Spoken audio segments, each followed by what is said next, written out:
বগুড়া পৌরসভার 17 নম্বর ওয়ার্ডের জয়পুর পাড়ায় সার্বজনীন পূজা মন্দির কমিটির আয়োজনে উল্টো রথযাত্রা উদযাপন করা হয়।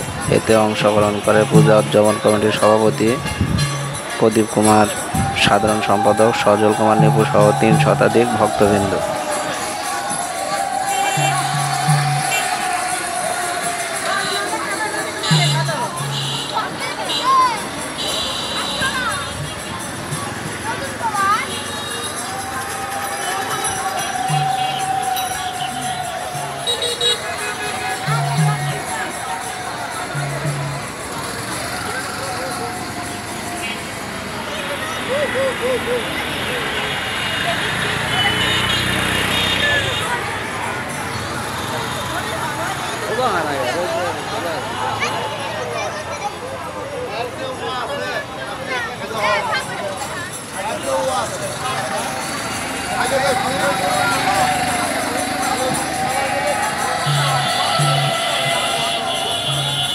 पूरा वीडियो लेगा पूरा पूरा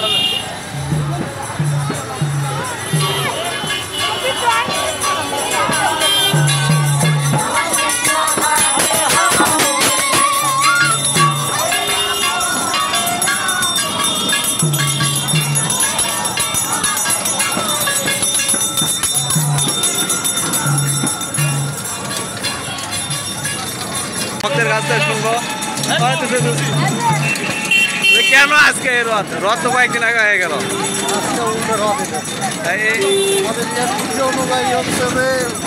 জগন্নাথ দেব মাসির বাড়িতে আসে এবং তার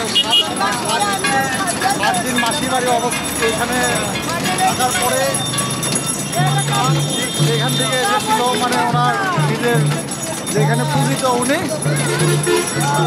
এখানে তার আরাধনা করা হয়। সেখানে আবার এইভাবে 8 দিন পরে রেখে আসা হয়। এতে করে আপনারা যা আছেন সনাতন ধর্মাবলম্বী যারা আছে যারা বিশ্বাস করে এতে করে কি পূর্ণ হবে কিনা? অবশ্যই আমরা হিন্দু ধর্মাবলম্বীরা যারা আছি আমরা আশাবাদী না, আমরা এটা হচ্ছে যে প্রত্যেকটা অক্ষরে অক্ষরে এটা প্রমাণিত যে আমরা হিন্দু ধর্মাবলম্বী যারা আছি আমরা যখন আমাদের বিপদ তো আমাদের প্রভুই দেন।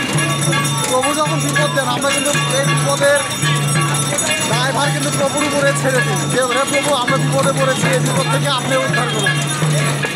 এবং সেটা সাময়িক হইলেও বিপদ থেকে একসময় 1 দিন 2 দিন বা সময় সাপেক্ষ যেটা আমরা বিপদ আমাদের কেটে যায়।